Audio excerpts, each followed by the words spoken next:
Di Keluaran pasal 14 itu orang Israel sudah keluar dari Mesir. Berapa lama mereka berada di Mesir? 430 tahun. Mereka dapat keluar dari Mesir. Coba lihat di kalimat pertama. Berfirmanlah Tuhan kepada Musa, katakanlah kepada orang Israel supaya mereka balik kembali dan berkemah di depan Pi Hahirot antara Migdol dan laut. Laut ini laut apa namanya? Laut Merah atau Laut Kolsom. Laut apa? Ya, Laut Kolsom. Kemudian dikatakan di situ, tepat di depan Baal Zevon, berkemahlah kamu di tepi laut. Jadi perjalanan mereka keluar dari Mesir, dari tanah Gozen. Tanah apa? Gozen. Mereka dibawa Tuhan ke tepi laut. Ya, ke tepi laut. Ayat ketiga, maka Firaun akan berkata tentang orang Israel. Nah, Firaun, kamu tahu nggak? Dia sudah kehilangan orang-orang yang bekerja dengan dia secara gratis sebagai budak. Tahu ya, budak ya? Diberi kerja tapi tidak diberi gaji yang cukup.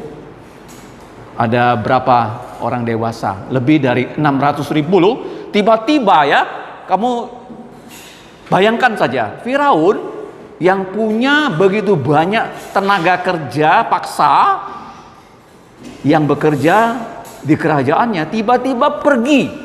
Kamu bayangkan bisa kacau nggak negara itu? 600.000 pekerja tiba-tiba berhenti.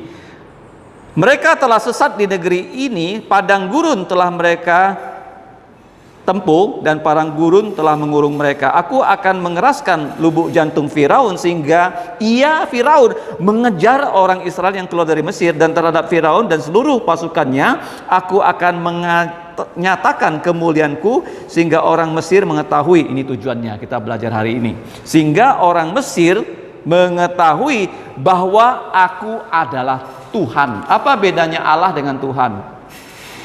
Saya pernah mengajar kalian, apa bedanya Allah dengan Tuhan? Allah adalah pencipta. Pada mulanya Allah telah menciptakan langit dan bumi. Tuhan, Yehova, Yahweh adalah Allah yang berjanji. Allah yang berjanji. Untuk kalian yang membawa pen, coba saya sekarang mengajar kalian menulis bahasa Ibrani. Ya, kata Tuhan itu dalam bahasa aslinya ini gini. Nah, ini Y, ini H, ini W, ini H. Dibaca dari kanan ke kiri. Dari kanan ke kiri. Tolong ditulis ya. Untuk yang membawa Alkitab dan membawa kertas dengan pen, YHWH. YHWH. Nama ini dalam bahasa Inggris adalah tetragrammaton. Apa itu tetragrammaton? Tetra itu 4, grammaton itu 4 huruf mati. Y ada bunyi nggak huruf Y? Nggak ada. H nggak ada bunyi. W nggak ada bunyi. H nggak ada bunyi. Jadi bagaimana orang Israel kalau menemukan nama Tuhan begini, mereka nggak berani sebut. Seperti kalian berani nggak menyebut nama ayah kalian? Kalau memanggil ayah, namanya dipanggil atau nama papa atau daddy? Tak berani kan? Nah, mereka juga melihat nama ini, mereka tidak berani memanggil nama ayah mereka. Tapi apa yang mereka lakukan? Mereka akan mengganti ya kata ini dengan ucapan Adonai. Apa arti Adonai? Ya, Adonai artinya ya tuanku. Apa? Tuanku. Nah, tapi kita tambahkan H di sini menjadi Tuhanku. Jadi orang ini tidak berani membaca nama dari Tuhan, dan kalau mau dibaca ini diberi huruf hidup. Huruf hidup bagaimana? Yehova atau dibaca Yahweh. Gimana bacanya? Yahweh atau Yehova. Asalnya 4 huruf mati yang tidak ada Tidak ada bunyinya. Paham ya? Ini Tuhan, dari kata YHWH, ini Yod He Vau He. Coba sebut dalam bahasa Ibrani. Yod He Vau He. 1, 2, 3. Yod He Vau He. YHWH. Supaya orang Mesir mengerti bahwa tulah-tulah itu adalah yang dilakukan oleh Elohim, Sang Pencipta, Allah Pencipta, dan namanya Yahweh atau Yehova. Dalam bahasa Indonesia kita terjemahkan menjadi Tuhan. Menjadi apa? Apa bedanya Elohim, Allah, dengan Tuhan? Allah adalah yang telah menciptakan langit dan bumi dan segala isinya. Kalau Tuhan, apa Tuhan? Allah yang telah berjanji. Makanya Alkitab kita disebut apa? Perjanjian baru dan perjanjian lama. Oke, sekarang kita lihat lagi. Nah, di sini dikatakan Tuhan akan mengeraskan lubuk jantung dari Firaun, ya, sehingga Firaun, kalau kita lihat di ayat 5, ketika diberitahukan kepada Raja Mesir bahwa bangsa itu, bangsa Israel yang jumlahnya 2 juta telah lari, maka berubahlah lubuk jantung Firaun dan pegawai-pegawainya terhadap bangsa itu dan berkata, apakah yang telah kita perbuat ini bahwa kita membiarkan orang Israel pergi dari perbudakan kita. Jadi begini loh, mereka itu mendapatkan berapa? Lebih dari 1,5 juta pekerja yang bekerja terus tapi tidak dibayar dengan cukup. Paham ya? Tiba-tiba lebih dari 1,5 juta pekerja itu meninggalkan Mesir. Meninggalkan apa? Kira-kira baik nggak untuk perekonomian orang Mesir? Pasti tidak baik. Kemudian apa yang terjadi? Kemudian Firaun, nah kalau kita lihat, memasang keretanya. Dia punya banyak kereta. Zaman dulu tidak ada pesawat, tidak ada kapal terbang, tidak ada kapal. Yang ada adalah kereta, adalah kuda, dan pasukan jalan kaki. Jadi waktu dulu ya, tentara itu terdiri dari berapa macam? Tentara jalan kaki, tentara berkuda, dan tentara yang naik kereta. Nah, jadi Firaun ini membuat suatu perintah bahwa pasukan yang berkereta harus berjalan. Kemudian kalau kita lihat berapa banyak yang dia bawa, ayat 7. Coba baca. Berapa banyak? Ia membawa 600 kereta yang terpilih. Ya, segala kereta Mesir masing-masing lengkap dengan perwiranya. Jadi bukan hanya kereta kuda yang dibawa, tapi juga apa? Pemimpin pasukannya dan bersama senjatanya, ya, untuk bagaimana menangkap kembali ya orang-orang Israel supaya kembali ke Mesir. Ya, seperti kalian sudah percaya Yesus, gampang nggak percaya Yesus? Dunia ini mau menarik kalian ya supaya tidak ke gereja, paham nggak? Tapi kalian dipimpin Tuhan tetap dapat rajin datang ke gereja, ya kan? Nah, kemudian kalau kita lihat di sini, Tuhan mengeraskan lubuk jantung Firaun. Jadi kamu lihat di sini ya, di dalam Alkitab, khususnya kitab Keluaran, seringkali dikatakan Allah membuat jantung Firaun itu keras. Apa itu keras? Artinya ya, kalau firman Tuhan datang pada dia nggak mau percaya. Dia mau menyembah berhala, tapi dia tidak mau menyembah pencipta langit dan bumi, yaitu Yehova atau Tuhan atau Yahweh. Dia nggak mau. Paham ya? Nah, kamu lihat di sini. Tetapi orang Israel berjalan terus, kamu lihat ya, dipimpin oleh tangan yang dinaikkan. Nah, adapun orang Mesir, segala kuda dan kereta Firaun dan orang-orang berkuda dan pasukannya mengajar mereka dan mencapai merekanya pada waktu mereka berkemah di tepi laut dekat Pi Hahirot di depan Baal Zebon. Nah, ini yang menjadi satu hal yang kita pelajari di hari ini. Waktu Firaun sudah dekat, apa yang terjadi?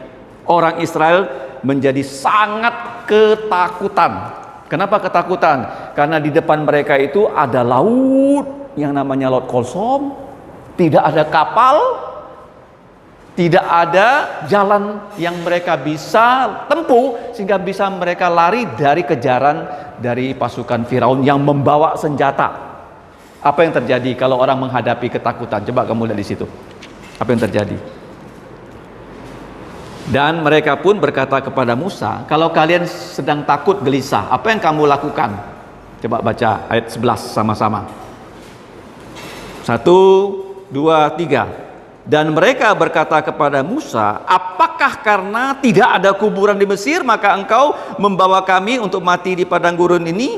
Itu yang pertama. Yang kedua, apakah yang kau perbuat ini terhadap kami dengan membawa kami keluar dari Mesir? Ayat 12. Bukankah ini telah kami katakan kepadamu Musa di Mesir, janganlah mengganggu kami dan biarkanlah kami bekerja pada orang Mesir sebagai budak. Mereka itu tidak menghargai sudah dibebaskan Tuhan dari perbudakan. Enak nggak jadi budak? Tengah malam disuruh bangun, ayo kerja, nggak boleh bilang bos, nggak boleh, saya lagi tidur. Nggak bisa, budak itu disuruh kerja mau jam 10 malam, mau jam 12 malam, tidak boleh bilang tidak, karena budak. Bahkan budak di zaman itu, kalau majikannya mau membunuh dia melakukan kesalahan, majikannya tidak akan dihukum, karena nyawa budak ada di tangan majikannya. Jadi orang Israel tidak tahu berterima kasih pada Tuhan yang sudah membebaskan mereka dari Mesir. Tuhan membuat berapa tulah waktu Tuhan membebaskan mereka dari Mesir? Berapa tulah? 10. Cara mengingatnya pernah saya ajarkan. Daka, darah kata, nyala, nyamuk lalat. Catat ya. Daka, darah kata, nyala, nyamuk lalat. Terus sambar, sam itu sampar, tiba-tiba binatang mati. Barah, sambar itu sampar bara, sampar itu tiba-tiba binatang mati, seperti sekarang tiba-tiba COVID menyerang manusia, itu sampar. Paham ya? Bar apa bar? Barah, tiba-tiba gatal seluruh badannya, Kemudian setelah itu apa? Yang ke 78. Apa itu? Hubel, hujan es dan belalang. Yang terakhir gelang, gelap gulita dan anak sulung mati. Gelang atau gelan. Coba cara ingatnya apa? Daka, darah kata, nyala, nyamuk lalat, sambar, sampar dan barah, hubel, hujan es, belalang, terakhir gelap gulita dan anak sulung mati. Kenapa? Tuhan membuat 10 tulah, tidak langsung 1 tulah terus Firaun langsung mengizinkan orang Israel pergi. Kenapa? Kenapa sampai 10 tulah? Kenapa tidak Tuhan sekali tinju orang Mesir langsung KO? Kenapa? Kenapa harus 10 kali? Pum, pum, pum. Jadi tinjunya apa? Darah. Terus kata. Apa lagi?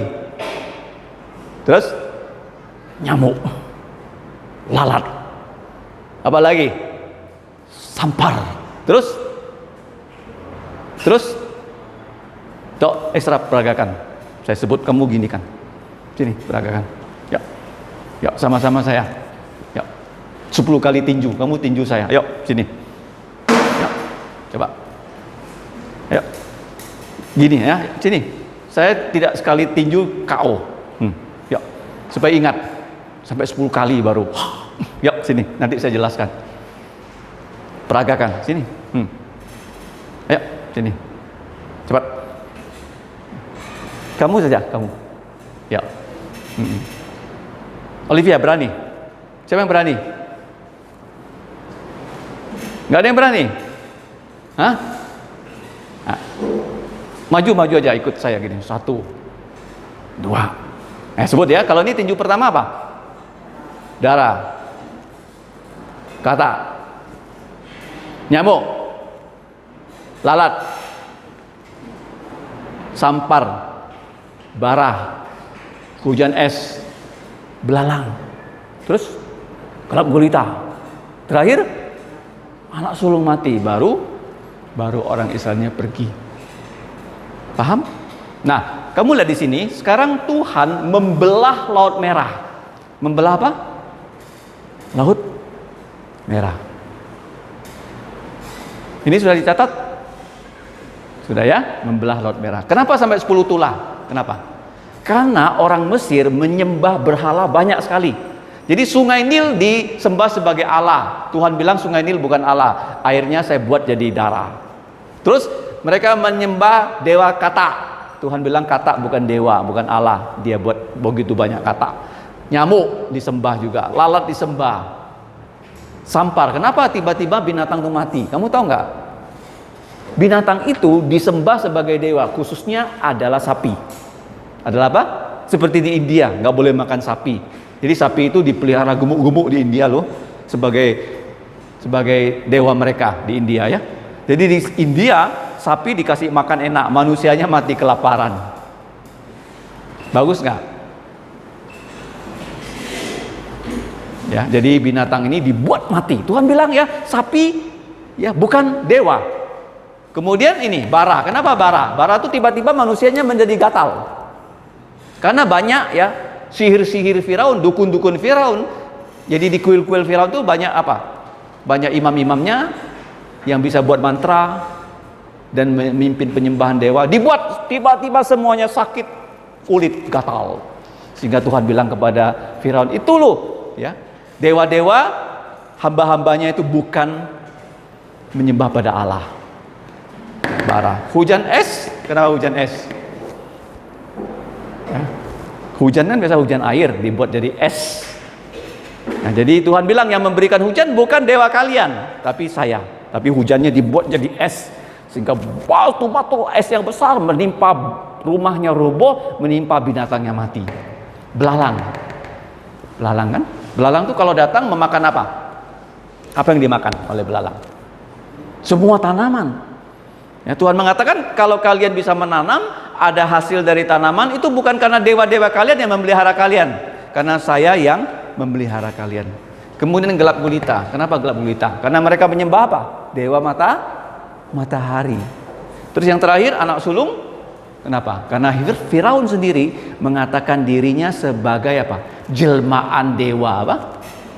Ini dewa turun dari langit, dewa Firaun, sembah saya. Yuk sembah. Kalau nggak mau sembah, dia bunuh atau dia penjarakan. Tuhan bilang, Firaun, kamu bukan dewa, kamu bukan Allah. Jadi kenapa 10 kali?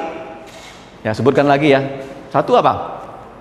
Darah, kata, nyamuk, lalat, terus sampar, barah, hujan es, belalang, terus gelap gulita, terus anak sulung. Kenapa gelap gulita?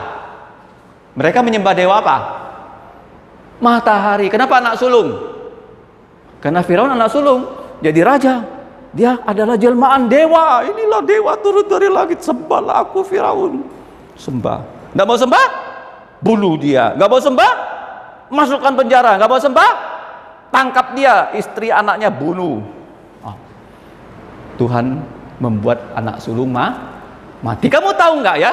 Peristiwa ini terjadi di tanah Mesir. Orang Israel hanya mendengar tapi tidak mengalami. Sekarang kamu lihat ya, tulah membelah Laut Merah.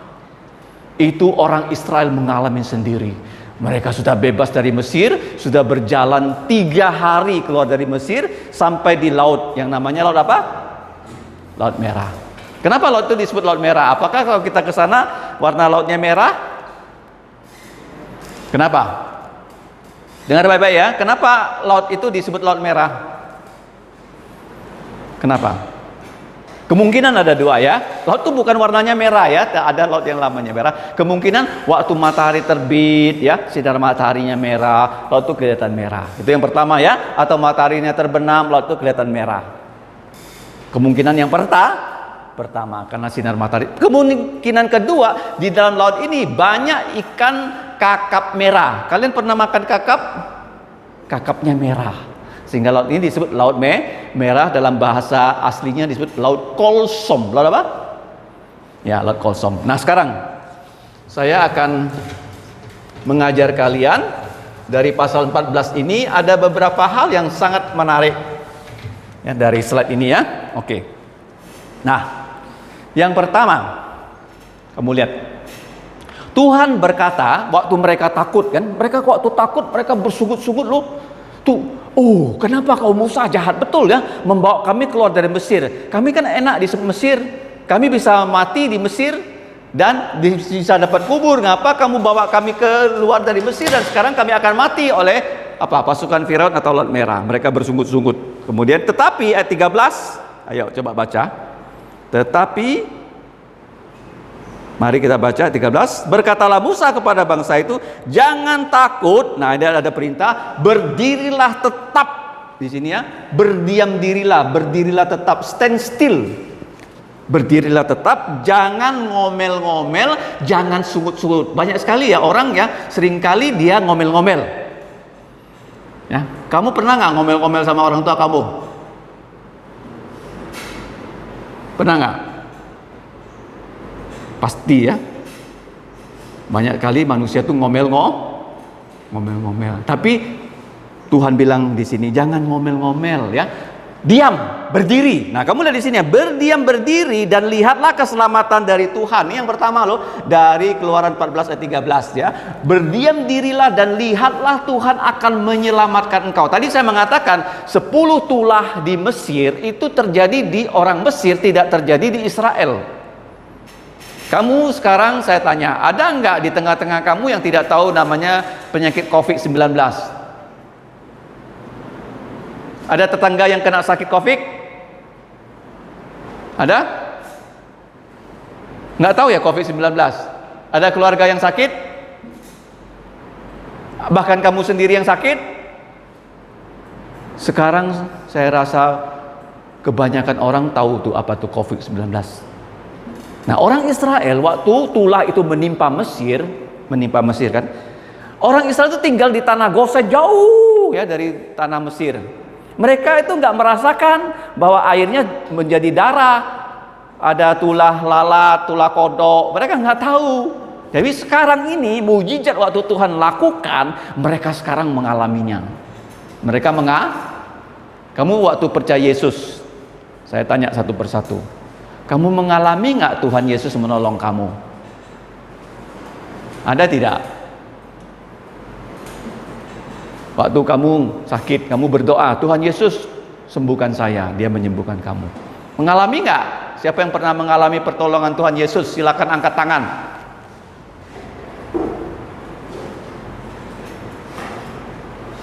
Ada? Mengalami pertolongan Tuhan Yesus. Waktu kamu datang ke gereja dengan selamat, Tuhan Yesus tolong nggak? Tolong nggak?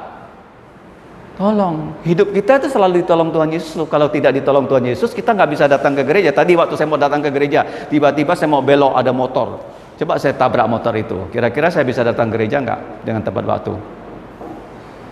Bisa nggak? Bisa. Hidup kita ditolong Tuhan Yesus nggak?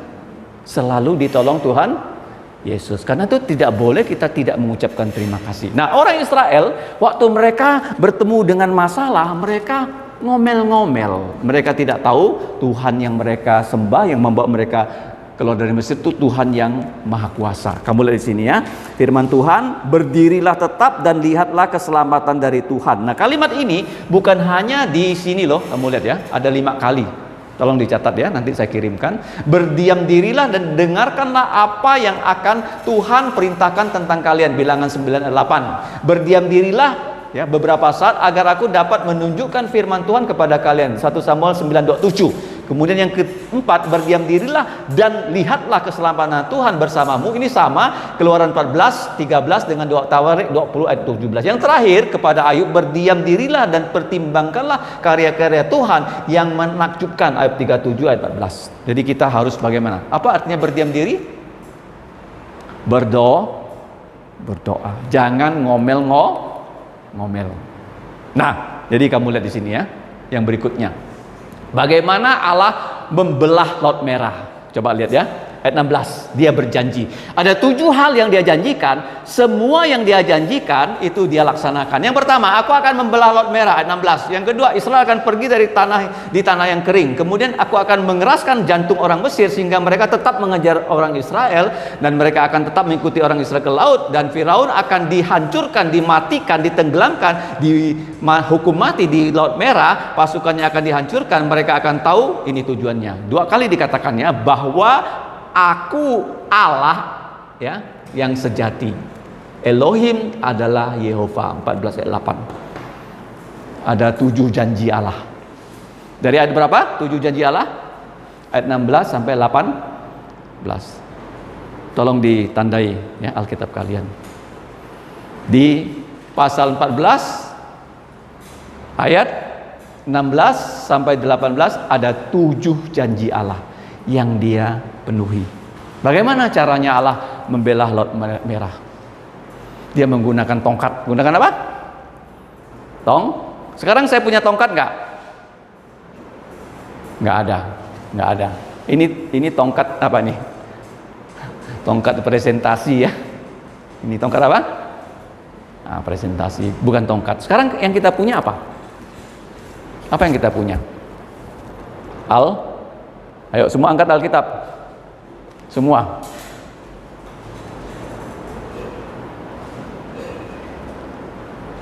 Ya. Tuhan memberikan Musa tongkat. Kamu lihat tongkatnya Musa. Dari tongkat jadi ular, dari ular jadi tongkat. Kemudian di hadapan Firaun, tongkat jadi ular. Kemudian tongkat itu menelan ularnya Firaun. Nah, kemudian dengan tongkat itu ya, yang jadi ular menelan tongkat tukang sihir Firaun yang juga jadi ular. Jadi begini ya, tongkatnya Musa dan Harun dibuat jadi ular. Kemudian tukang sihir Firaun juga sama, tongkat mereka jadi ular. Apa yang terjadi? Tongkatnya Harun dan Musa menelan ularnya yang datang dari tongkat ahli sihir Firaun. Paham? Tongkat ya. Setelah itu bagaimana? Waktu air menjadi darah juga Tuhan bilang tongkat Musa ke Sungai Nil. Keluaran 7. Berikutnya, waktu kata ditulahkan, Tuhan juga mengatakan pakailah tongkatmu. Nyamuk ditulahkan, Keluaran 8 juga sama. Terjadi hujan es dan api, Keluaran 9 juga sama. Belalang ditulahkan juga dengan tongkat. Laut Merah dibelah. Kemudian yang berikutnya, air di gunung dipukul dan keluar air. Kemudian kemenangan waktu diserang oleh musuh, tongkat Musa diangkat begini, dan dia waktu itu ya harus begini berdoa, dan kalau tangannya turun ya pasukan Israel jadi lemah. Jadi ada 2 orang memegang tangan Musa begini ya, Harun dan Hur, sehingga Yosua yang berperang di bawah mengalami kemenangan sampai ya mereka menang, baru tangan Musa diturunkan. Tangan Musa yang memegang apa? Tongkat. Paham ya? Kamu punya tongkat? Apa tongkatnya tadi? Alkitab. Kalau kamu baca Alkitab itu menjadi kekuatan kita. Mau berjanji tiap hari membaca Alkitab? Kenapa kamu lemah? Karena tidak membaca Alkitab. Nah, kemudian air disediakan. Mula-mula Allah mengatakan pada Musa, berbicara kepada gunung batu. Tapi Musa tidak berbicara, tapi memukul gunung batu itu loh. Sehingga Tuhan bilang, karena kamu membandel, memberontak kepada kata-kataku, Musa, kamu tidak boleh masuk ke tanah perjanjian. Nah, sekarang kita lihat ya. Oke. Laut Merah itu bagaimana Tuhan membelahnya? Bagaimana ya? Ini Laut Merah dengan angin kencang bertiup ya. Anjingnya apa? Kencang bertiup, dan laut itu terbelah jadi 2. Dan waktu air itu terbelah, kira-kira begini ya. Dalamnya, kamu tahu nggak dalamnya? Berapa meter? Lebih dari 30 meter. Ini berapa meter? 3 meter. Berarti 10 kali loh lebih tinggi dari ini loh. Terus yang di sini, saya kesinikan ya, supaya nampak ya. Sama. Berapa meter? 30. Kenapa ya bisa jadi begini ya? Kenapa? Coba kamu bayangkan. Air H2O. H2O. Bisa berbentuk cair, bisa berbentuk gas, bisa berbentuk padat. Berbentuk apa? Berbentuk apa? Padat. Saya percaya di sini Tuhan membuat airnya menjadi es. Menjadi apa? Menjadi apa? Menjadi es. Menjadi apa? Wah. Sehingga apa yang terjadi di sini menjadi, nah di sini kamu lihat ya, nah, menjadi jalan, menjadi apa? Kering. Jadi apa? Kering. Dan Israel berjalan ke sini, dari sini mereka berjalan. Ini bukan yang seperti kamu lihat di film.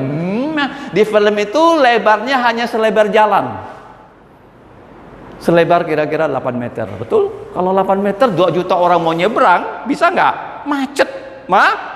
Pernah macet nggak di jembatan itu? Jadi saya percaya ini yang dibuka itu ratusan meter bahkan kilometer apa? Terbelah. Dan ini jadi apa? Jadi es. Jadi apa? Jadi es. Sini jadi apa? Es. Kalau jadi es seperti tembok apa? Seperti apa? Tembok. Jadi air lautnya itu nggak masuk ke dalam di sini, jadi kering dan orang Israel itu berjalan. Berapa orang berjalan di sini? Orang tua, bapaknya, ibunya, anaknya, berapa orang semuanya? Berapa? 2 juta. Jadi lebih dari 600.000 keluarga. Berapa? Kamu pernah hitung nggak di gang kamu ada berapa rumah? Pernah nggak? Di gang kamu, Ceria 6A, berapa rumah? Saya pernah hitung ya di gang saya. Sebelumnya saya nggak pernah hitung karena sering lewat ya. Di belakang rumah saya ada kurang lebih 14 rumah dan 13 rumah. Jadi 27 rumah satu deret. Dan di sebelah kiri 27, sebelah kanan 27, berarti 27 tambah 27 kurang lebih 55 rumah. Kiri kanan. Jadi 55 keluarga. Ini berapa keluarga? Lebih dari 600.000 keluarga dan jumlah orangnya itu 2 juta orang Israel menyeberang. Jadi waktu menyeberang ya, kalian pulang di rumah baca lagi ya. Pasukan Firaun kan melihat Laut Merah terbuka, mereka mengejar. Nah, mereka bisa dibunuh oleh Firaun di sini loh. Tetapi bagaimana cara Tuhan supaya mereka tidak dibunuh? Tuhan turunkan tiang awan, tiang api.